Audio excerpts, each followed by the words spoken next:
सभी को मेरी स्क्रीन दिख रही है? सभी को पक्का? ठीक है, तो हम आज की क्लास शुरू करेंगे। उससे पहले मैं हमने जो कल पढ़ा था हम उसी को ही रिवाइज कर लेते हैं एक बार। पैडागोगिकल, एंड्रागोगिकल एंड यूटागोगिकल। पैडागोगिकल यानी कि जब बच्चों को लीड करते हैं, जब बिल्कुल छोटे बच्चे की बात होगी। एंड्रा यानी कि हम हो गए हैं ये, ठीक है। एंड यूटागोगी क्या होता है? यूटागोगी देखो, एंड्रा का मतलब कि हम हो गए, यानी कि जब आप किसी मतलब कि बड़े बच्चे को लीड करते हो, ये होता है आपका एंड्रागोगिकल। यूटागोगिकल में क्या होता है? यूटा का मतलब यहाँ पर ये होता है कि जब कोई जो बच्चा होता है वो खुद से डिस्कवर कर रहा होता है चीजों को, ये होता है हमारा यूटागोगिकल। ये सब चीजें हमने कल पढ़ी थी, इसमें तो कोई डाउट नहीं होगा मेरे ख्याल से, है ना? ठीक है। इसके बाद में जो हमने किया था कल, क्लासिफिकेशन ऑफ टीचिंग मॉडल्स, जिसमें हम क्या पढ़ रहे थे? फिलोसॉफिकल मॉडल हो गया हमारा, साइकोलॉजिकल मॉडल्स हो गए एंड मॉडर्न मॉडल्स हो गए। फिलोसॉफिकल एंड साइकोलॉजिकल हमारे कल कंप्लीट हो चुके थे। Insight model, impression model, rule model, इन तीनों में कोई प्रॉब्लम है? एक बार जस्ट रीडिंग ले लो। इन तीनों में कोई प्रॉब्लम है किसी को तो पूछ सकते हो।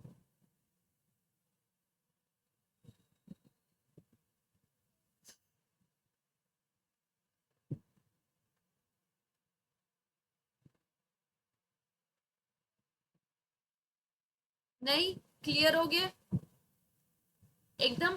एक बार मैं शॉर्ट में बता देती हूँ कि इनसाइट मॉडल जो प्लेटो का है वो ये बोलते हैं कि पढ़ाई कि कोई भी जो ज्ञान है तब तक नहीं आ सकता जब तक बच्चा खुद से प्रयास ना करे। सिंपल बात हो गई है।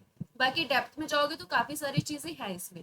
इम्प्रेशन मॉडल यहाँ पर ये क्या बोलता है कि बच्चे का जो दिमाग होता है एकदम खाली स्लेट की तरह रहता है, जैसा आप उसके ऊपर उकेरते रहोगे वैसे ही वो समझता चला जाएगा, ठीक है। अगर आपने देखा होगा कि जब आप छोटे थे तो एक वो क्लीन स्लेट नहीं आती थी, ब्लैक कलर की स्लेट आती थी, फिर एक चौक मिलता था, सभी ने देखा होगा वो, जिससे हम खेलते भी थे। तो उस पे क्या होता है, वो एकदम जो स्लेट होती है वो एकदम प्लेन रहती है, उसके ऊपर हम जो लिखेंगे ना वही उसके ऊपर बिल्कुल छप जाएगा, छाप पड़ जाएगी, यानी कि इम्प्रेशन पड़ जाएगा। रूल मॉडल, ऐसी चीजें पढ़ाओ बच्चे को जो उसको उसकी लाइफ में काम आए, ऐसी चीजें सिखाओ, लॉजिक सिखाओ, रीजनिंग सिखाओ, ये सब चीजें सिखाओ लाइफ से रिलेटेड। ये सब थी हमारी फिलोसॉफिकल, ठीक है। साइकोलॉजिकल में क्या होगा? बेसिक टीचिंग मॉडल, जिसमें टीचर सबसे पहले आता है, वो बताता है कि हम आज क्या पढ़ने वाले हैं, जो पढ़ने वाले उसको पहले जो पढ़ लिया उससे कहीं ना कहीं रिलेट करता है, फिर पढ़ाना शुरू करता है, फिर मूल्यांकन करता है बच्चे की बच्चों कितना समझ में आया है या फिर नहीं आया है। इंटरेक्शन मॉडल, इंटरेक्शन मॉडल क्या बोलते हैं कि टीचर और स्टूडेंट जब इंटरेक्ट करेंगे साथ में तब वो बहुत सारी चीजें सीखते हैं, ये वाली बात बोली गई है। कंप्यूटर बेस्ड टीचिंग मॉडल, जब हमारी जो टीचिंग है कंप्यूटर पर बेस्ड हो जाती है, ये होता है हमारा कंप्यूटर बेस्ड टीचिंग मॉडल। ये तीनों क्लियर है सभी को? मैम, हाँ जी। आपकी वॉइस ब्रेक हो रही है। अरे, फिर से क्या करूँ, ज्यादा हो रही है कि मेरी वॉइस ब्रेक, या ठीक है अभी थोड़ा? अभी भी हो रही है। अभी अभी भी ज्यादा हो रही है क्या? थोड़ा सा एडजस्ट कर लेना, क्योंकि प्रॉब्लम एक तो मौसम ऐसा हो रखा है ना, नेटवर्क दिक्कत कर ही रही है थोड़े से। अभी ठीक है मेरी वॉइस? इतना है कि समझ जाओगे, है ना? शायद मुझे ठीक है, चलो ठीक है। आज मेरी वॉइस कट रही है तो मैं देखती हूँ कि आपका और मेरा जो बॉन्ड है वो बन पाया है या फिर नहीं बन पाया, देखती हूँ कि आप मेरे अनकहे शब्द भी सुन पाते हो या फिर नहीं सुन पाते। ठीक है, मेरे अनकहे शब्द भी आपको समझने आज, ठीक है। आज हम यही चीज करेंगे। चलो देखते हैं कि कौन मुझे कितना समझ पा रहा है, ठीक है। Okay, philosophical and psychological clear है सभी को? इन दोनों में कोई प्रॉब्लम है किसी को भी? नहीं? बढ़े आगे, ठीक है। नेक्स्ट हमारा आता है यहाँ पर modern models of teaching. Modern models भी हमें दिए हैं जॉयस एंड व्हील ने, ठीक है, जिसको हमने 4 कैटेगरीज में हमने बांटा है। इंफॉर्मेशन प्रोसेसिंग कल हमने शुरू कर दिया था, जिसमें कॉन्सेप्ट अटेनमेंट आता है। कॉन्सेप्ट अटेनमेंट का क्या मतलब होता है कि बच्चा कॉन्सेप्ट को प्राप्त किस तरीके से कर रहा है। मैंने तो बता दिया, बट अंदर का जो प्रोसेस है वो तो बच्चे करेगा ना उस चीज को, है ना। इंक्वायरी ट्रेनिंग मॉडल, जो हमने बर्फ पानी वाला एग्जाम्पल भी किया था कि बच्चे को किस तरीके सिखाना है, बच्चे को इंक्वायरी करके सिखाना है। बच्चे को कोई भी क्वेश्चन दो और उसके ऊपर बच्चा खुद से इंक्वायरी करेगा, खुद से पूछताछ करेगा, खुद से भी हो सकता है एंड किसी के साथ में भी हो सकता है, तब वो नॉलेज को लेगा, तब वो ज्ञान को प्राप्त करेगा। बायोलॉजिकल साइंस इंक्वायरी मॉडल, ये तो बताने की जरूरत नहीं है, आपने बहुत सारे जो लेबोरेटरीज वगैरह रहते हैं यहाँ पर हम क्या करते हैं, हम यहाँ पर एक्सपेरिमेंट करके चीजों को सीखते हैं ना।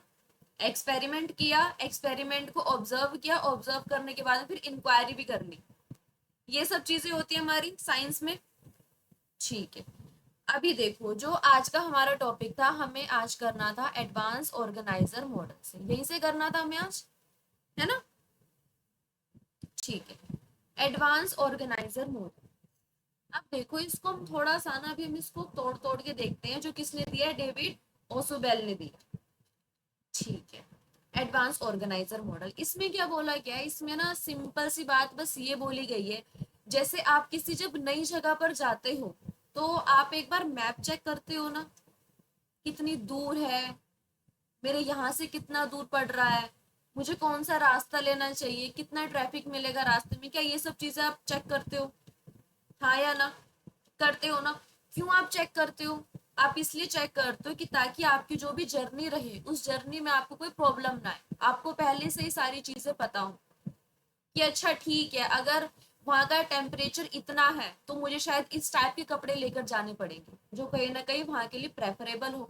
ये सब चीजें ही तो हम देखते हैं, किसी भी नई जगह पर जाने से पहले हम वहां का एनवायरनमेंट भी देख लेते हैं कि वहां की जलवायु कैसी है, और उसके अलावा वहां पर मतलब कि रास्ते में कितना ट्रैफिक है, मुझे कौन सा रास्ता लेना चाहिए, कौन सा रास्ता नहीं लेना चाहिए।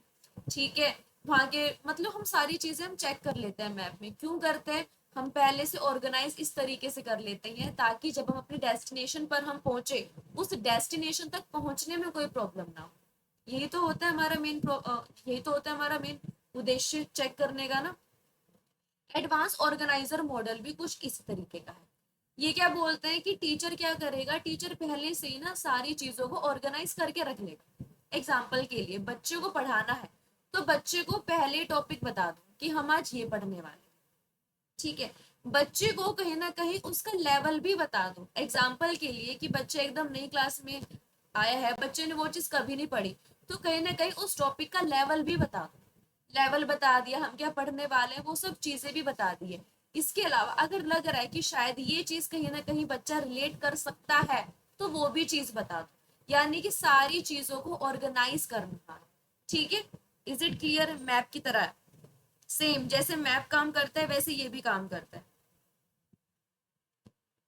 बताओ, क्लियर सभी को, हो गया है तो एक बार थम्स अप कर दो।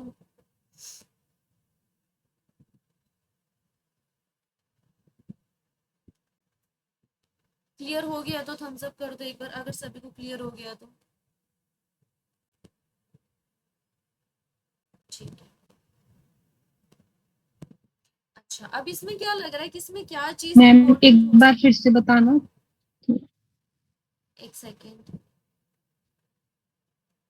Okay, advance organiser model, advance organiser model का मतलब क्या है कि सारी चीजें पहले से ही ऑर्गेनाइज करते हुए चलो, हर एक चीज। एग्जाम्पल के लिए कि बच्चों को पहले से आपने टॉपिक बता दिया कि आज हम ये पढ़ने वाले हैं, उस चीज का लेवल बता दिया है, बच्चे ने जो चीज पहले से पढ़ ली है सबसे पहले उसको भी उससे लिंक करके बता दो, जिससे क्या होगा बच्चे को पढ़ने में प्रॉब्लम नहीं होगी। क्यों, क्योंकि हमारे मॉडल का नाम है कि इंफॉर्मेशन प्रोसेस, एंड इंफॉर्मेशन को प्रोसेस बच्चा तभी कर पाएगा जब कहीं ना कहीं उसको उस बारे में पता होगा, है ना। काइंड ऑफ अगर आप उसे एक माइंड मैप दे देते हो तो बच्चा उस लेवल के लिए प्रिपेयर रहेगा। अगर मैं आपको ये चीज बोल रही हूँ कि आज मैं कुछ ऐसी चीज पढ़ाने वाली हूँ जो आपने अपनी लाइफ में कभी नहीं पढ़ी होगी, तो शायद आपका जो सोचने का जो तरीका होगा वो डिफरेंट होगा या नहीं होगा।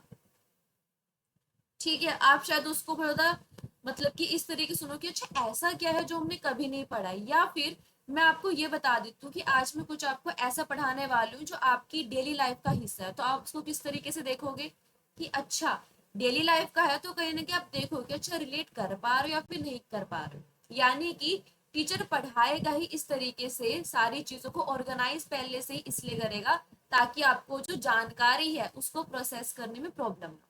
Is it clear? अच्छा, अब एडवांस ऑर्गेनाइजर मॉडल में क्या क्या चीजें हो सकती हैं जो हैम्पर करेगी, या फिर कोई भी जो चीजें हैं जो हेल्पफुल हो सकती हैं, क्या क्या सब चीजें हो सकती हैं? मेरे हिसाब से हेल्पफुल एक चीज हो सकती है कि अगर मैं कोई भी एक ऐसा टॉपिक पढ़ा रही हूँ, अगर उसके बारे में बच्चे को थोड़ा सा पहले से पता है तो मुझे शायद उतनी प्रॉब्लम नहीं होगी बच्चे को पढ़ाने में। होगा ना ऐसे? क्यों? क्योंकि बच्चा रिलेट कर पाएगा, है ना? बट अगर कोई ऐसा टॉपिक है जो बच्चे ने कभी पढ़ा ही नहीं है, तो शायद मुझे एफर्ट्स थोड़े ज्यादा डालने पड़ेंगे क्योंकि बच्चे को उस बारे में कुछ पता ही नहीं है। That is your advance organiser model. Clear?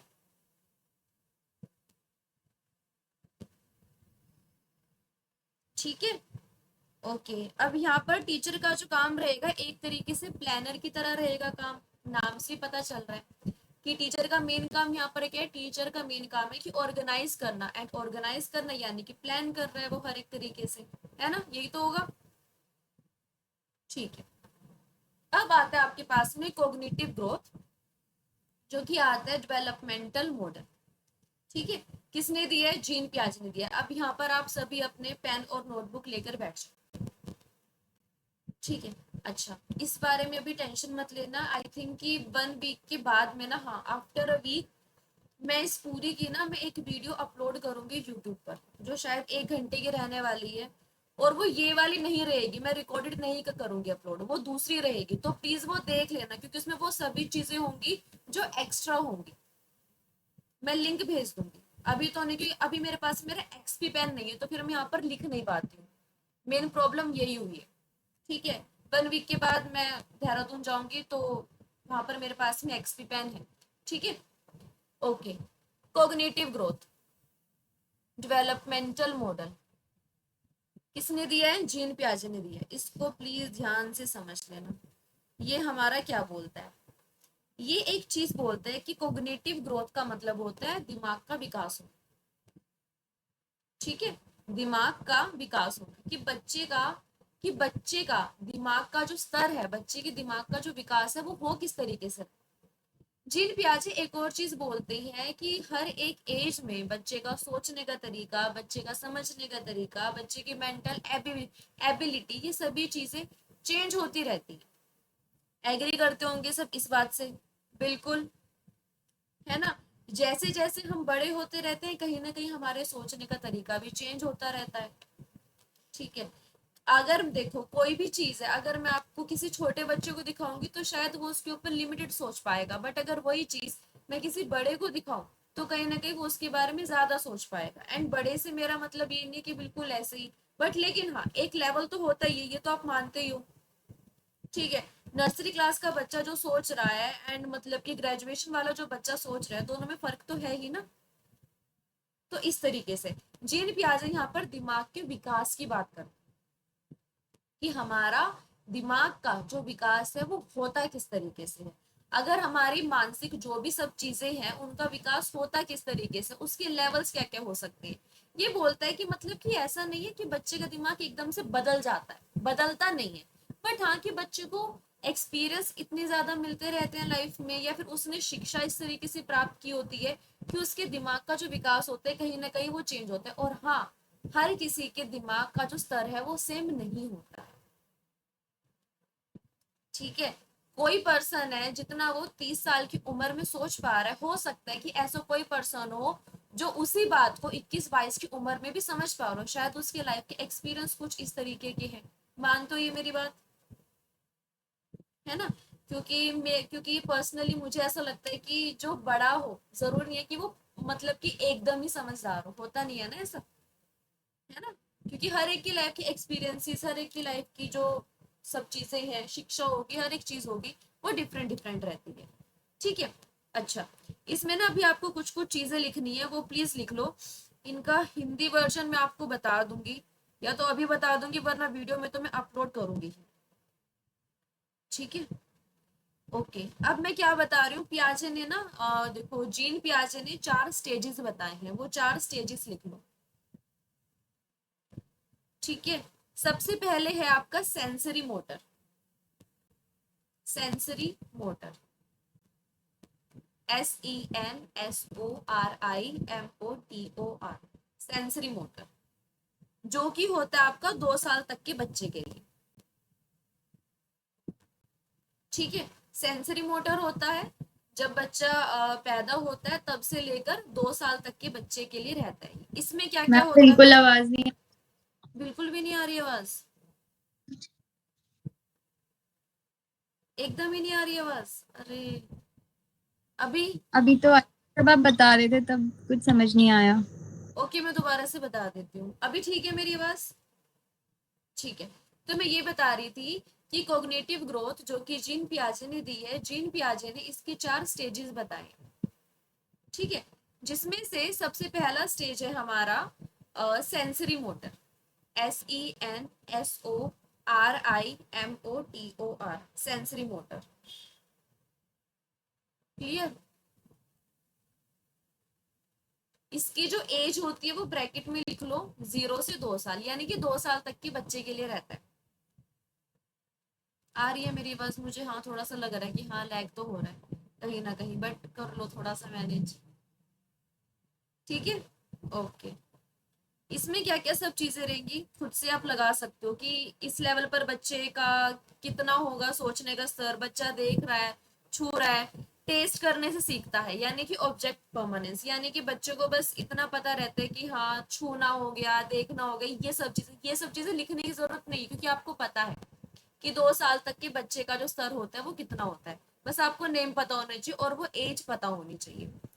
दूसरा जो स्टेज है, दूसरा स्टेज आता है आपका प्री ऑपरेशनल, प्री ऑपरेशनल। पहले प्री लिखो फिर ऑपरेशन की स्पेलिंग तो आती होगी सभी को। प्री ऑपरेशन, ठीक है, प्री ऑपरेशन। प्री ऑपरेशन रहता है आपका 2 से 7 साल के बच्चे के लिए। पहला है आपका सेंसरी मोटर जो कि 2 साल तक के बच्चे के लिए है। दूसरा है आपका प्री ऑपरेशनल जो कि 2 से 7 साल तक के बच्चे के लिए। ठीक है, अच्छा, इसके अगर की पॉइंट्स लिखने हो तो लिख सकते हो। यहाँ पर बच्चा जो है अपनी भाषा को सीख जाता है। ठीक है, यहाँ पर ना बच्चा थोड़ा ईगो सेंट्रिज्म भी होता है। अब आप बोलोगे कि ईगो सेंट्रिज्म कैसे होता है, इस एज में बच्चे के पास में कौन सी मतलब कि ईगो आती है? तो यहाँ पर बच्चा पता है क्या करता है, बच्चे को ना अपने टॉयज पता लग जाते हैं, बच्चे को अपने खिलौने पता लग जाते हैं, और बच्चा अपने खिलौने किसी को नहीं देना चाहता। जैसे आप किसी छोटे बच्चे को बोलोगे ना कि ये तेरी मम्मी नहीं है वो ये मेरी मम्मी है, तो वो चिल्ला देता है कि नहीं ये मेरी मम्मी है। आप उसके खिलौने भी ले होते हो तो फिर वो चिल्ला देता है कि नहीं ये तो मेरा है, ये मैं नहीं दूंगा किसी को भी। वो अपनी चीज भी नहीं देते। ठीक है, तो कहीं ना कहीं बच्चे का दिमाग यहाँ पर इस लेवल तक का हो जाता है। या फिर यहाँ पर बच्चे का ना एक और चीज होती है कि यहाँ पर ना बच्चे का थोड़ा सा कल्पना वाला जो सीन होता है ना, कि थोड़ी सी वो सोच पा रहा है, थोड़ी कल्पना कर पा रहा है, वो थोड़ा सा डेवलप हो जाता है। एग्जाम्पल के लिए अगर 2 से 7 साल के बच्चे को आप ये बोलोगे ना कि आज तो ना शाम को पापा ना तुम्हारे लिए चीज लेकर आएंगे, तो उसके दिमाग में कहीं ना कहीं चलेगा अच्छा टॉयज भी लेकर आएंगे, अच्छा ये भी लेकर आएंगे। वो पूछता है ना ऐसे ऐसे, क्योंकि कहीं ना कहीं वो कल्पना कर लेता है कि अच्छा पापा आएंगे तो वो ये सब चीजें शायद लेकर आ सकते हैं। इज इट क्लियर सभी के लिए? वॉइस क्लियर है मेरी? है ना? ठीक है, ओके। सेंसरी मोटर हो गया, प्री ऑपरेशन हो गया। इसके बाद में आता है हमारा concrete operational, concrete, concrete operational, CONCRETE, concrete operational. Operational तो पता होगी। ये एज है आपकी 7 से 11 साल तक के बच्चों के लिए, 7 to 11। पहले 0 से 2, फिर 2 से 7, फिर 7 से 11।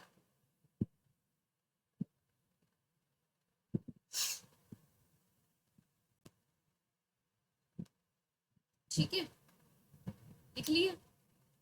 अच्छा, कंक्रीट का मतलब क्या होता है कि जो चीजें आप देख सकते हो। सिंपल भाषा में आपको बता देती हूँ कि जो चीजें आप देख सकते हो।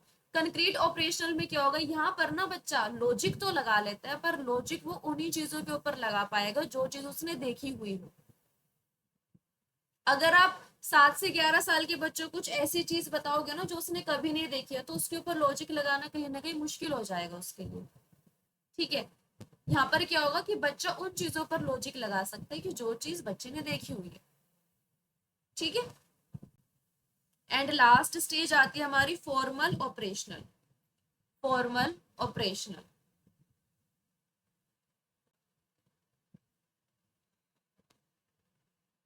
फॉर्मल ऑपरेशनल में क्या रहेगा, ये आपकी 11+ हो जाएगी एज। यहाँ पर क्या होगा, यहाँ पर बच्चा उन चीजों पर भी सोच पाएगा जो बच्चे ने कभी देखी नहीं है। गई? आवाज गई मेरी? आवाज गई क्या? आ गई अब आवाज? आ गई? कहाँ तक सुना? फॉर्मल तक सुना मुझे, फॉर्मल ऑपरेशनल तक? ठीक है, फॉर्मल ऑपरेशनल तक सुन लिया ना मुझे, ठीक है। फॉर्मल ऑपरेशनल में क्या होगा, ये आपकी 11+ होती है। यहाँ पर बच्चा उन चीजों के बारे में भी सोच पाएगा जो उसने कभी नहीं देखी है। ठीक है। उन चीजों पर भी लॉजिक लगा पाएगा। एग्जाम्पल की जरूरत है मुझे वैसे इन सब चीजों पर? नहीं ना? क्लियर हो गया होगा? चलो ठीक है, बढ़िया। इन सब में किसी को कोई प्रॉब्लम है तो पूछ सकते हो, इन चारों में।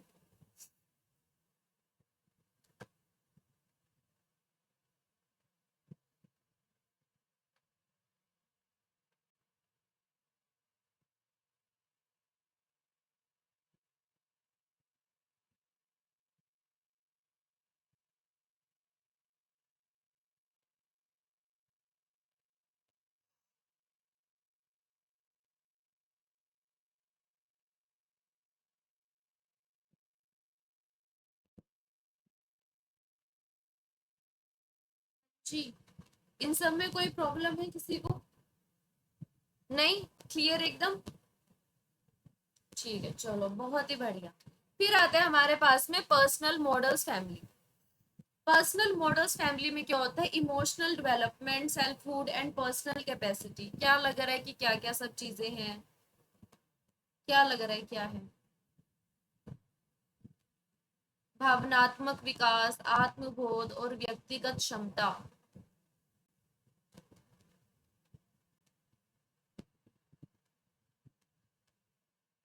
ये सब पढ़ लिया है वैसे आपने, ये जो चारों पॉइंट्स है ना, ये आपने पढ़ लिया है मेरे साथ में। थोड़ा सा अगर दिमाग लगा पाओ तो बता दोगे।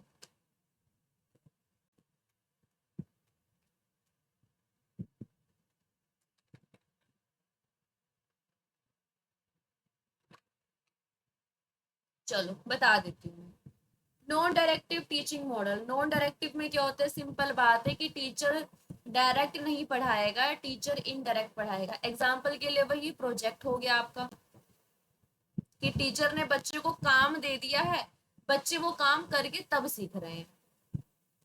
ये हमने किया हुआ है, डायरेक्ट और इनडायरेक्ट टीचिंग। एंड यहाँ पर टीचर क्या करेगा, यहाँ पर टीचर सिर्फ और सिर्फ एक काउंसलर की तरह काम करेगा, एक फैसिलिटेटर की तरह काम करेगा। क्या ये हमने पढ़ा हुआ है पहले? याद आ रहा है थोड़ा? चलो बढ़िया। सिनेप्टिक्स मॉडल। सिनेप्टिक्स मॉडल कुछ नहीं है, प्रॉब्लम सॉल्विंग है। बच्चा अपनी प्रॉब्लम के ऊपर काम करता है, किस तरीके से प्रॉब्लम को सॉल्व किया जाए। बस बच्चों को आपने मैथ्स का सवाल दे दिया, प्रॉब्लम में है, टीचर नहीं बता रहे कि कैसे होगी सॉल्व, बच्चा खुद करेगा सॉल्व। क्लियर? इजी है ये भी एकदम। Awareness teaching model. अगर आप बच्चे को कोई अवेयरनेस वाली चीजें पढ़ा रहे हो जागरूक करने के लिए, ठीक है, ये सब चीजें हो जाएंगी। क्लासरूम मीटिंग मॉडल, ये तो आप सभी ने देखा होगा, पीटीएम में भी होता है हमारा, या फिर टीचर और स्टूडेंट की भी जो मीटिंग रहती है, वो सब चीजें। इन चारों में से कोई अगर किसी को नहीं पता है तो पूछ सकते हो। है इन चारों में से कोई ऐसा जो नहीं समझ में आया है? पढ़ा हुआ है वैसे तो हम सभी ने ये।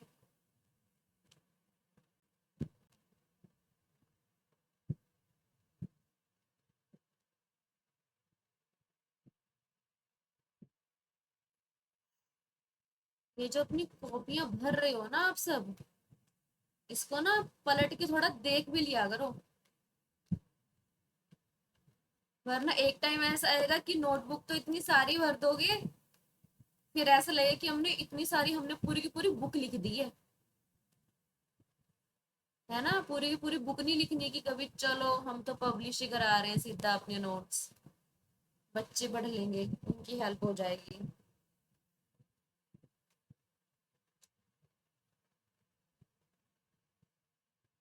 बाकी जिनके कैमरा बंद है वो अपने कैमरा खोल सकते हो।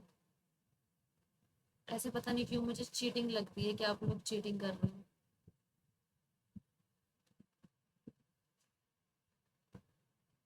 अरे शारिक भी आए हैं क्या?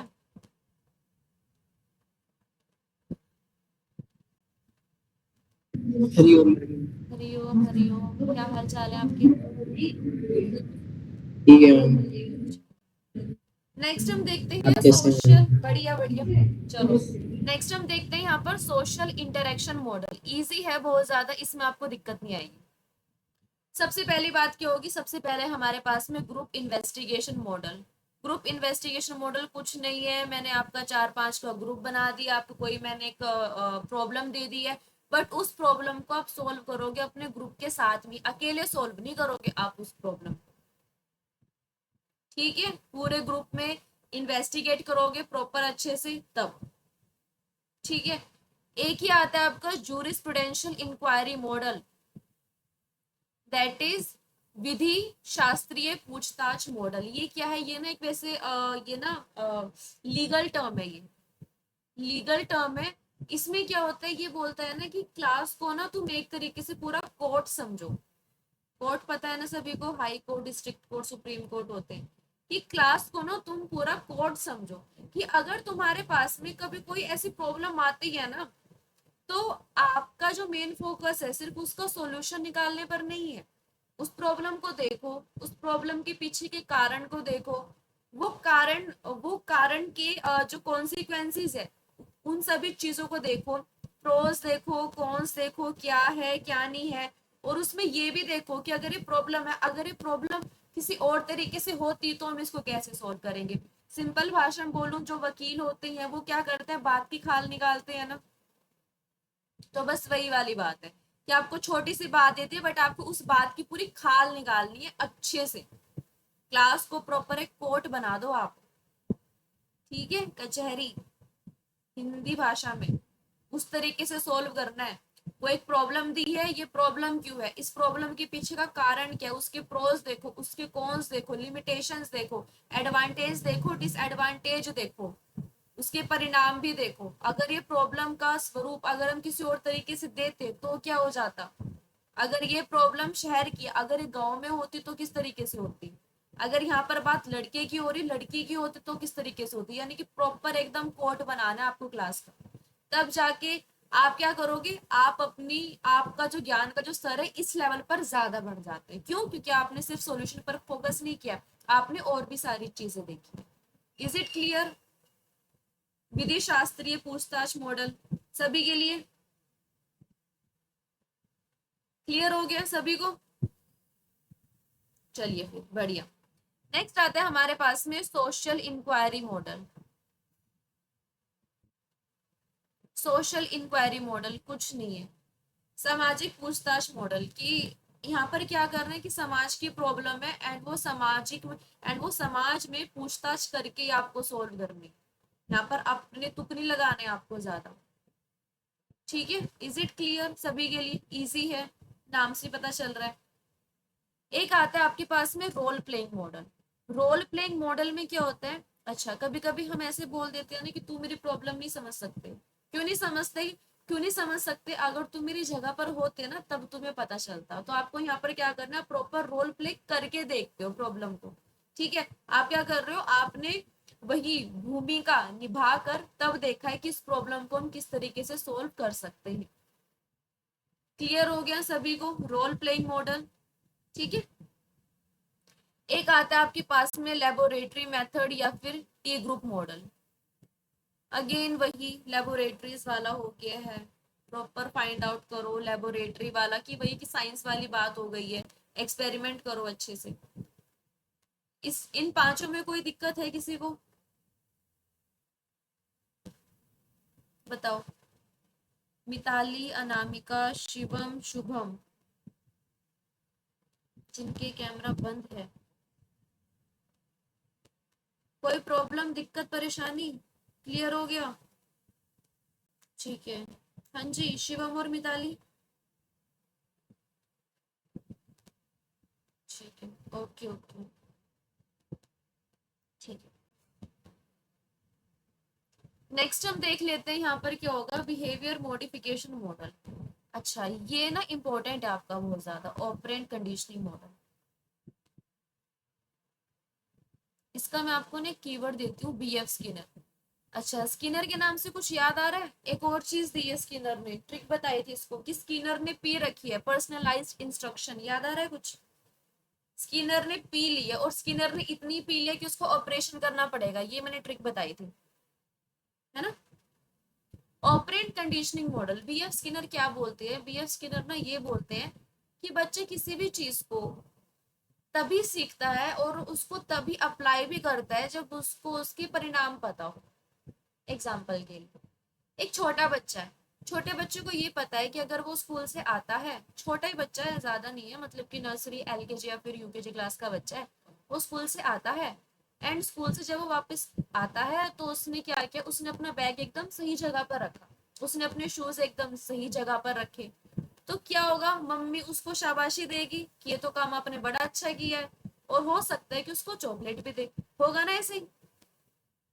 तो बच्चे को क्या लगेगा यहाँ पर कि अच्छा, मुझे यहाँ पर रिवॉर्ड मिल रहा है, रिवॉर्ड ही तो है ना ये एक तरीके का, तो इस एक्टिविटी को मुझे दोबारा से दोहराना चाहिए।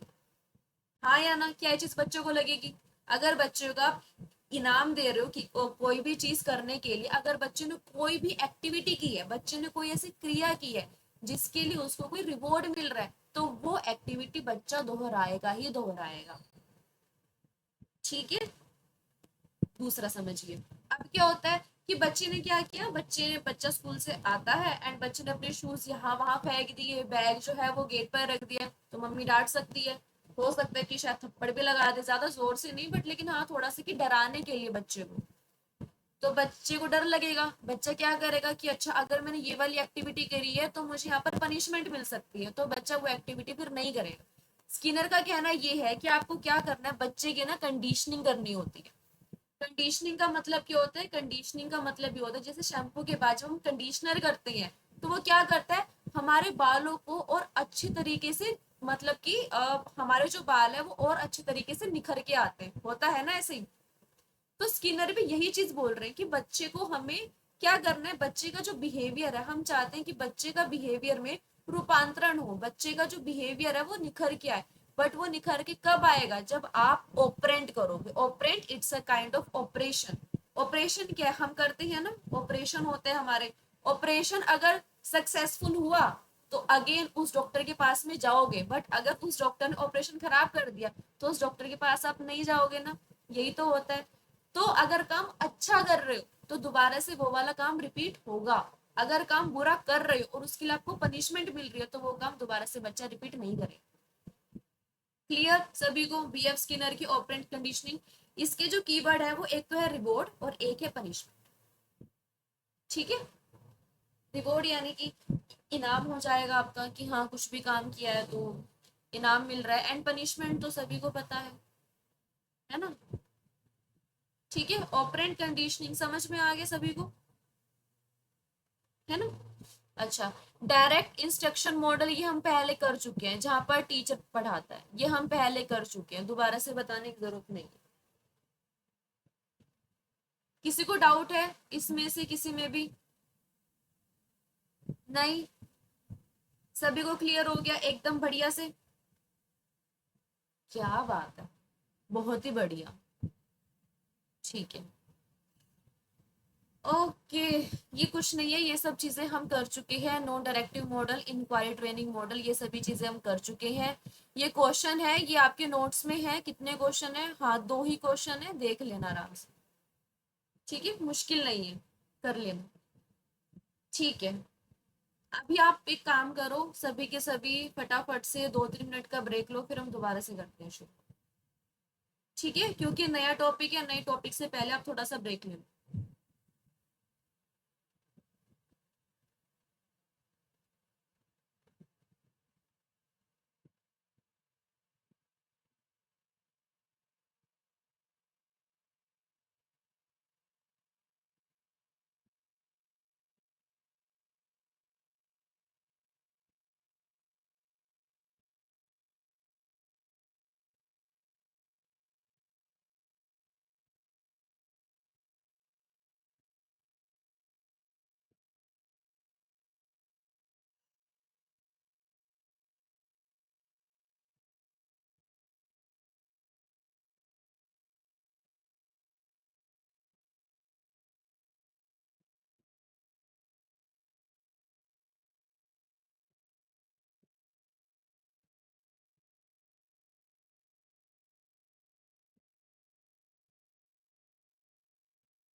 कहाँ जाना है आपको?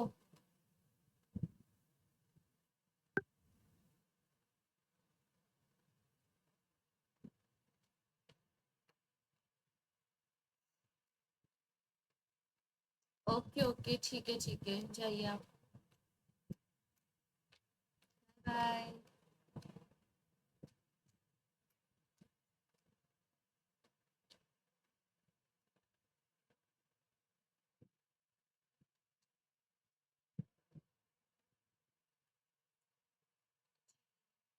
करिए अपने अपने कैमरा और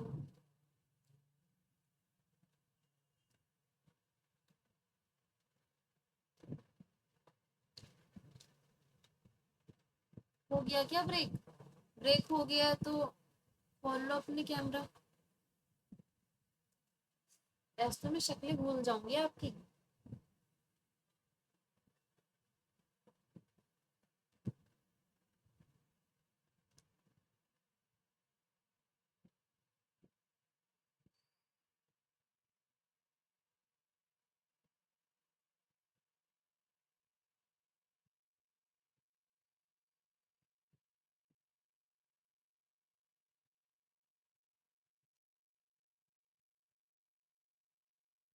कैमरा खोल ही लो, देखती हूँ मैं। खोल लो फटाफट से कैमरा।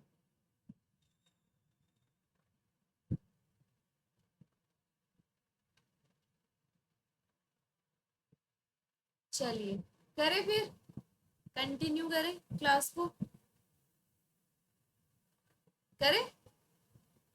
स्क्रीन दिख रही है मेरी, आवाज क्लियर है, सभी चीजें बता दो पहले की। ठीक है, ओके ओके, करते हैं फिर हम शुरू। चलो, इजी है, ज्यादा मुश्किल नहीं है। मुश्किल लगेगा ये। किशोर शिक्षार्थी की विशेषताएं, करेक्टरिस्टिक्स ऑफ अडोलसेंट लर्नर्स। ठीक है, यहाँ पर हम बात करेंगे 12 से 13 साल के बच्चों से लेकर 18 से 19 साल तक के बच्चों तक। ठीक है, कुछ नहीं है, यहाँ पर हमने क्या किया, हमने इसको दो सब स्टेजेस में इसको डिवाइड कर दिया है। सबसे पहली चीज तो ये है, कौन कौन से हैं सब, एक तो है आपका अर्ली एंड एक है आपका लेट। ठीक है, ठीक है। अर्ली में क्या है, अर्ली आपका वो है जो आपका 12-13 साल से लेकर 16-17 साल तक के बच्चों में रहता है। ठीक है। एंड लेट क्या है, लेट है आपका जो 17 से 18-19 साल तक के बच्चों तक रहता है। ठीक है, ओके। अब मुझे आप ही बताइए कि अडोलसेंट या फिर किशोर अवस्था के बारे में आप क्या समझते हो? बताइए। कुछ भी, जरूरी नहीं है कि सिर्फ टीचिंग एप्टीट्यूड से ही रिलेटेड, क्या लग रहा है कि क्या है ये?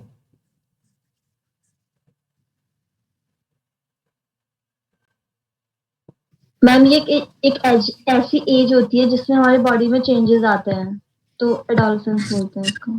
ठीक है, एक ऐसी एज जिसमें हमारी बॉडीज में काफी सारे चेंजेस देखने को मिल जाते हैं। चलो, अनामिका ने बता दिया। हाँ जी, अदिति, पहले ए पर ही जाते हैं।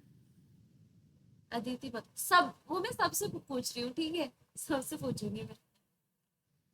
अदिति, हाँ जी, क्या लग रहा है? चेंजेस आते हैं मैम, जैसे वॉइस चेंज होती है, लड़कों में थोड़ी मोटी हो जाती है लड़कों की आवाज, और हार्मोन्स चेंज होते हैं, बहुत सारी चीज होती है, ग्रोथ होती है बॉडी में। ओके। हाँ जी, दीक्षा, कुछ तो बता दो, कुछ तो बता दो। कुछ तो करा ही दो क्लास में। कुछ तो करा दो। मैम हाँ जी शुभम, मैम थोड़ा बताओ। मेच्योरिटी आने लगती हाँ हाँ, है। बताओ बताओ, थोड़ी मैच्योरिटी आती है। और दीक्षा? और मैम हार्मोन्स चेंज तो होते ही है। ठीक है। मैम हाँ जी, बोलो बोलो। हेलो। बोलो बोलो। हाँ मैम, जैसे बोल सकते हैं फिजिकल ग्रोथ होती है एक, जो उनकी कॉग्निटिव डेवलपमेंट होता है वो बेटर हो जाता है, उनकी logical reasoning, thinking, decision making better हो जाती है। ठीक है। And okay. बोल सकते हैं लाइक कि मतलब कि वो ज़्यादा इंडिपेंडेंट हो सकते हैं अपने आप। ठीक है। ओके, लॉजिकल थिंकिंग बढ़ जाती है, डिसीजन लेने का जो तरीका होता है वो बेटर हो जाता है, एंड तरीका बदल भी जाता है, ये सब चीजें। ओके। हाँ जी, प्रिया, Yes, ma'am. बताइए। Ma'am, this is the age generally we also call teenage. Okay. Though as per WHO, I think now the age of adolescence is 10 to 19. Okay. But this is the age where most of the physical, psychological, and even the cultural expressions जो होते हैं बच्चे के या the person के, वो जो major changes आते हैं वो इसी age में आते हैं. ठीक है। So, but and this is also like even the puberty, also takes place generally in this period only, or bit of pre-adolescent. But yeah, this is the stage where puberty takes place or starts. Cultural कैसे है? या ma'am फिर cultural भी तो वो as somebody said the logical thinking जो होती है ना वो तो आप समझने लग जाते हो ना अपने कल्चर की, आपके फैमिली का एक कल्चर है, आपकी सोसाइटी का एक कल्चर है, आपकी कंट्री का एक कल्चर है, okay you know where you start discriminating between major wrong and rights. So okay. this is that age. ठीक है ठीक है। हाँ जी, मिताली, शायद आप बाहर हैं, चलो। She is traveling, ma'am. Okay okay okay. As in travel, this is her time to leave college and हाँ, reach home, तो वो attend कर रही कोई होती है बात इस नहीं। time पे. हाँ जी, शिवम।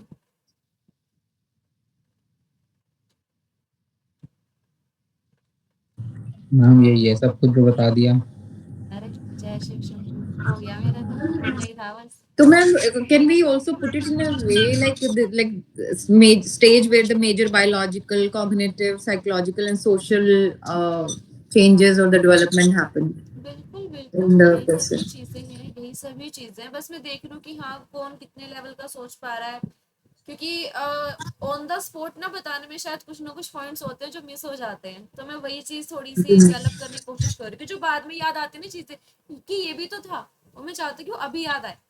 हाँ जी, ज्योति जी, जलाई अपने ज्ञान की ज्योति।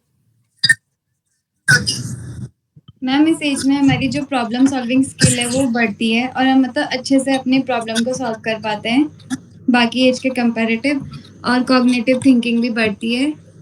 बस यही, और मतलब जो भी कॉन्सेप्ट है ना हम उसको अच्छे से खुद समझ पाते हैं। ठीक है, ओके ओके, क्या बात है।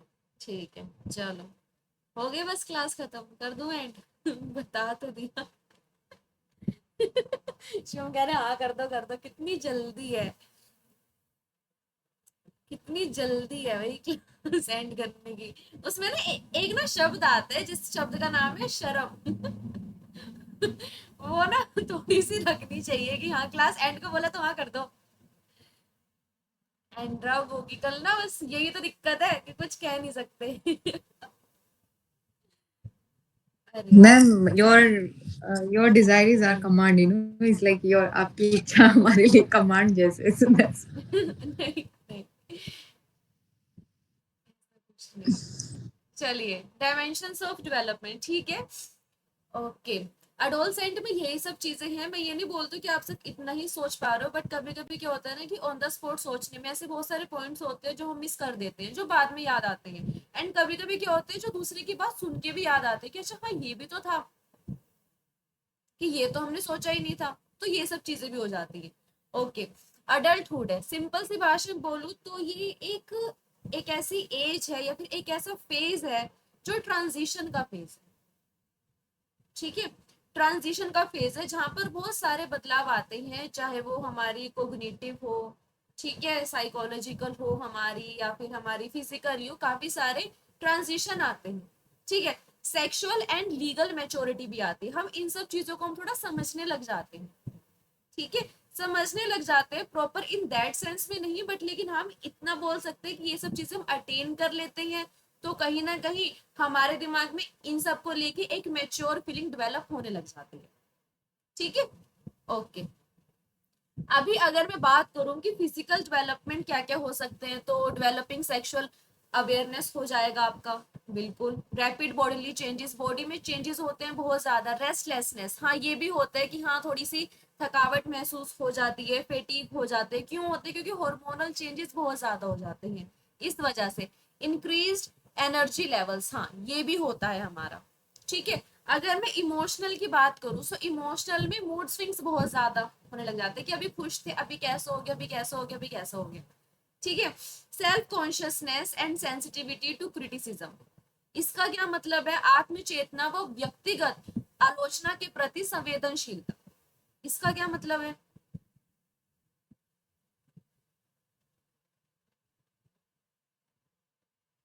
एक सिंपल भाषा में बताऊं, चलो सेल्फ कॉन्शियसनेस तो पता होगा, बट लेकिन सेंसिटिविटी टू क्रिटिसिज्म यानी कि व्यक्तिगत आलोचना के प्रति संवेदनशीलता, इसका क्या मतलब है? कोई बता सकता है मुझे? चलो अंडरलाइन कर दूं, हाईलाइट कर देती हूँ, चलो। हिंदी में ये है आपका एंड इंग्लिश में आपका ये, ठीक है। इसका क्या मतलब है सेंसिटिविटी टू क्रिटिसिज्म?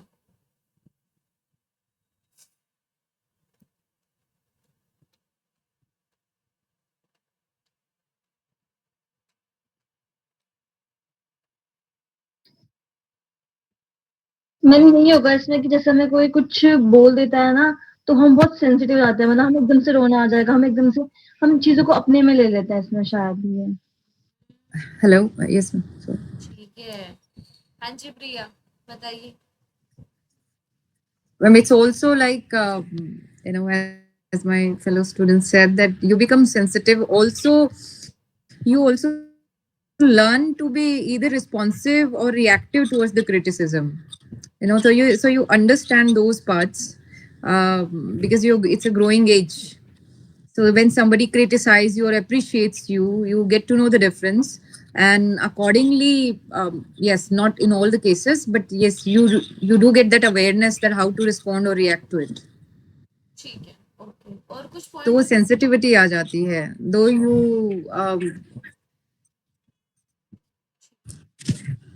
और कुछ पॉइंट जो किसी के दिमाग में आ रहे हैं तो?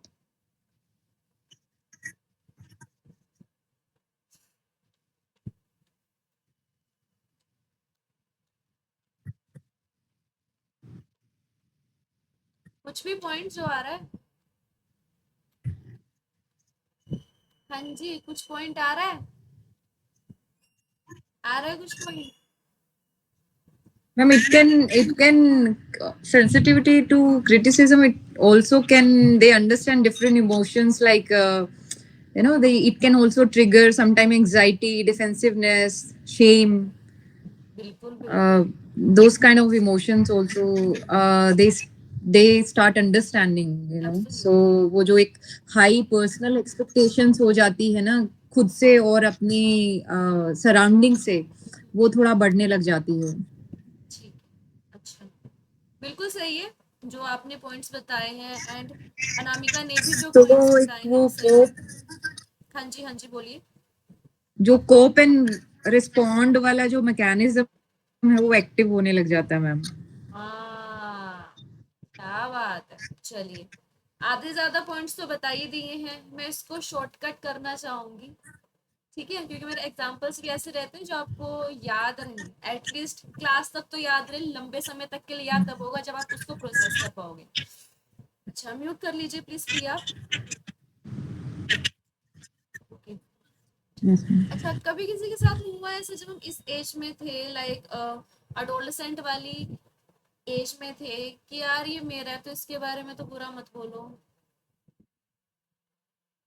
हुआ है किसी के साथ में ये, कि ये मेरा बेस्ट फ्रेंड है तो इसके बारे में बुरा मत बोलो, मैं लड़ जाऊंगा, ये कर दूंगा, वो कर दूंगा? हुआ है किसी के साथ में ऐसा? बट वही अगर, बट देखो, बट अगर वही चीज आपके फ्रेंड के बारे में कुछ बोलती हूँ, तो कहीं ना कहीं आप उसको नेगेटिव सेंस में आप उसको डिफेंड नहीं करोगे. समझ रहे हो मेरी बात? देखो, थोड़ा सा डिफरेंस समझो कि जब आप इस एज में होते हो ना, आप क्या लगता है ना कि मतलब कि ये मेरा अपना है तो इसके बारे में तो कोई गलत बोले ही ना. ये सब चीज अपना इन द सेंस में सिर्फ यहाँ पर फैमिली मेंबर की बात नहीं कर रही हूँ, फ्रेंड हो सकती है, गर्लफ्रेंड हो सकती है, क्योंकि हाँ इस एज में थोड़ी सी अटैचमेंट वाली चीजें भी हो जाती हैं. ठीक है, तो क्या होता है कि उनके बारे में ना हम थोड़ा सा बुरा हम सुन नहीं पाते, हम उनकी मतलब की आलोचना या फिर क्रिटिसिज्म हम सुन नहीं पाते. बट अगर वही चीज अगर मैं आपको इस एज में बोलूंगी ना, तो हाँ, जिस पर्सन की अगर कोई गलत बात है तो आप उसको एक्सेप्ट कर लेते हो, हाँ या ना? क्या ये चीज है अभी आपके साथ में, या अब भी नहीं करते हो एक्सेप्ट? आप बोल देते हो ना कि हाँ अच्छा मेरी फ्रेंड, हाँ उसके पास में मतलब कि ये चीज बुरी है, बट हाँ वो इसके ऊपर काम भी कर रही है. क्या ये सब चीजें होती हैं? क्या ये सब चीजें भी होती है ना? तो कहीं ना कहीं अगर आप डिफरेंस देखोगे कि हाँ कि क्रिटिसिज्म को लेके सेंसिटिविटी बहुत सारी चीजों में है, बहुत सारी चीजों में आ जाती है. कि अगर किसी ने मेरे बारे में बुरा बोल दिया तो उस टाइम पर तो मुझे गुस्सा आ जाएगा, मैं अपने ऊपर ले लूंगी, मैं हर्ट हो जाऊंगी, मैं रोने लग जाऊंगी, मैं कुछ भी करने लग जाऊंगी. बट अगर इस एज में अगर कोई मुझसे रिलेटेड कोई ये बोले कि मैम आपको पढ़ाना नहीं आता है, या आपकी पीपीटी अच्छी नहीं होती, या फिर आपकी ये नहीं होती, तो मैं रोने नहीं बैठूंगी ना. मैं क्या करूंगी, मैं अपने आप को इम्प्रूव करने की कोशिश करूंगी. क्यों? सबसे पहले मैंने उस चीज को एक्सेप्ट कर ली है. समझ रहे हो ये चीज? डिफरेंस समझ रहे हो एक एज का? ठीक है. रिस्पॉन्सिवनेस की अगर मैं बात करूं, तो उस एज में जो आपके ऊपर कमेंट पास होता है, फिर कोई भी जो चीज है, उस कमेंट के लिए आप रिस्पॉन्सिवनेस हो, क्यों कि अच्छा है मुझे मिल गया तो हाँ ठीक है ऐसा. बट लेकिन उस चीज की रिस्पॉन्सिबिलिटी उस एज में उतनी नहीं आती है. एंड मैं ये नहीं बोलती कि सबके लिए नहीं आती, बट हाँ कुछ के लिए आती है. ठीक है, बट लेकिन ओवरऑल अगर देखा जाए तो उतनी रिस्पॉन्सिबिलिटी नहीं आती है. Is it clear? मानते हो ये मेरी बात, या गलत लग रहा है? कुछ तो बता सकते हो. आप खुद को ही कंपेयर करके देख लो, जब आप 11 से 17-18 वाली एज में थे आप, एंड अब जो आप हो, आई थिंक कि सभी यहाँ पर 22+ होंगे, 21+ तो होंगे यहाँ पर सभी के सभी, है ना? सबके सभी यहाँ पर 21+ होंगे, तो डिफरेंस देख रहे हो खुद के अंदर ही,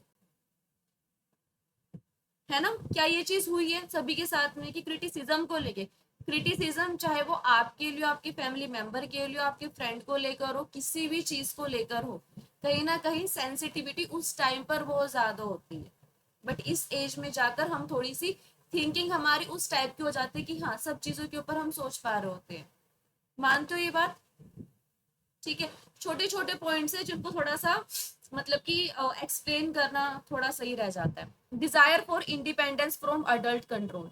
यहाँ पर क्या होती है, यहाँ पर इस एज में जो बच्चा होता है ना, इस एज में ना बच्चे को ना बस ये लगता है कि यार मुझे ना बस ना मुझे थोड़ी सी स्वतंत्रता मिल जाए, मैं इंडिपेंडेंट हो जाऊँ, यार मैं घर से बाहर रहने लग जाऊँ, मुझे नहीं रहना यहाँ पर. क्या सभी के साथ में हुआ है? मैं बिल्कुल एकदम क्या बोलते हैं, रियलिटी वाली बातें करूँ, क्या सभी के साथ में हुआ ऐसा कि मुझे इतने कंट्रोल में नहीं रहना, मुझे इतने बंधन में नहीं रहना है, मुझे कुछ खाना होता है कुछ, क्योंकि ये एज में होता है ऐसा कि बच्चे के मूड स्विंग्स होते ही हैं उस लेवल के, कि अगर कोई बच्चा पढ़ाई में नहीं अच्छा एंड अगर कोई उसको पढ़ाई में बोले बार बार तो बच्चे को गुस्सा भी आने लग जाता है कि क्यों बोल रहे हो मुझे पढ़ाई के लिए, मुझे नहीं पढ़ना, छुड़वा दो मेरी पढ़ाई। ऐसे भी होते हैं। Accept these things also. Adult control, ये सब चीजें भी होती हैं। बच्चे का लेवल यहाँ पर उस लेवल का नहीं होता है कि हाँ वो इतनी सारी चीजें सोच पाए कि कमाना है तो क्यों, इतनी सब चीजें नहीं होती। यहाँ पर बच्चा इंडिपेंडेंस चाहता है, स्वतंत्रता चाहता है बड़े से। मैं ये नहीं बोल रही कि इसके अगेंस्ट में वो कुछ काम करेगा, बट हाँ वो बस चाहता है। चाहने में और करने में फर्क तो होता है, मानते हो ये चीज? चाहते तो मैं भी बहुत कुछ हूँ, बट हाँ करने में फर्क हो जाता है ना। तो यहाँ पर बच्चा स्वतंत्रता चाहता है। ये चीज नहीं बोली गई है कि उस स्वतंत्रता को पाने के लिए वो कुछ भी करेगा, ये चीज नहीं बोली गई। दोनों में डिफरेंस है, क्लियर करना सबसे पहली बात तो यही है। हाँ या ना, सभी के साथ में है? कुछ अलग लग रहा है पॉइंट, कुछ और आ रहा है दिमाग में पॉइंट, तो पूछ सकते हो, फिर बता भी सकते हो। बताइए, एग्री करते हो थम्स अप करो, नहीं करते हो तो थम्स डाउन कर दो, पूछ सकते हो।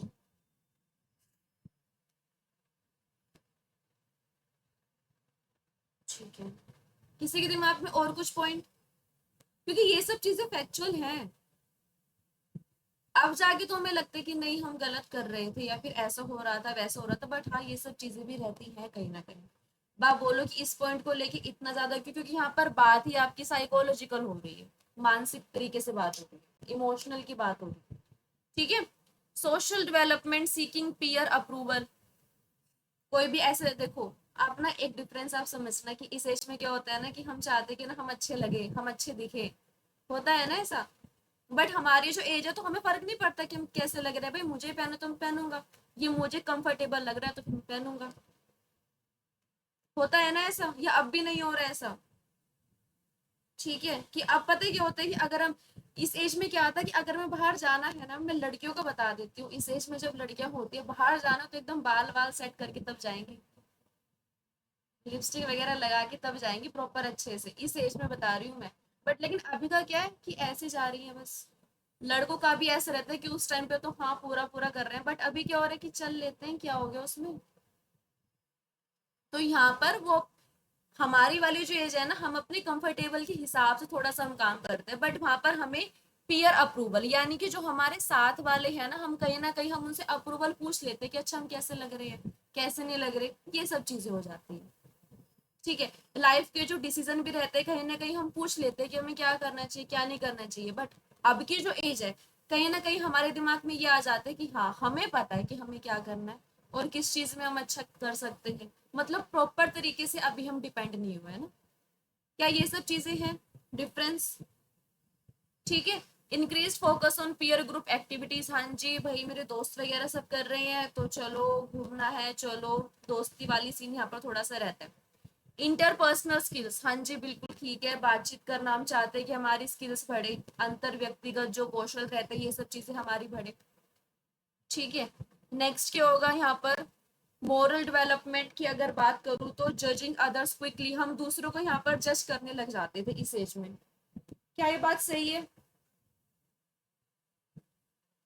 एंड अब हम बोल देते हैं कि डोंट जज a book by its cover, but पहले हम कवर से ही जज करते थे, इसको तो कपड़े ऐसे हैं, नहीं, ये सब चीजें हुई है, ये सब चीजें हुई है ऐसी। ठीक है, मैं कोई ऐसी चीज नहीं बता रही हूँ जो हमारी लाइफ से रिलेटेड नहीं है, ये सब चीजें हुई है। अगर किसी को ऐसा लग रहा है कि नहीं ऐसा तो नहीं हुआ है तो शायद ये सिर्फ आपके साथ में है, बट अगर मैं मेजोरिटी साइंस में बोलूँ तो मेरे ख्याल से हुआ है ये सभी के साथ में, है ना। कोई है ऐसा जिसके साथ में ऐसा कुछ हुआ ही नहीं है, जिन्होंने कभी ऐसा फील ही ना किया हो? नहीं ना, सभी ने किया होगा फील।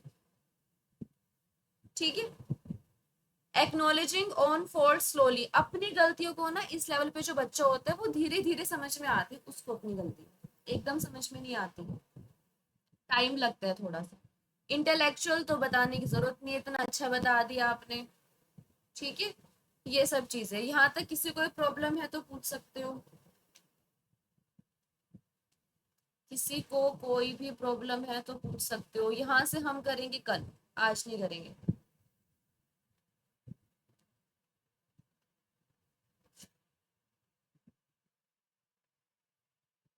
थक गए क्या?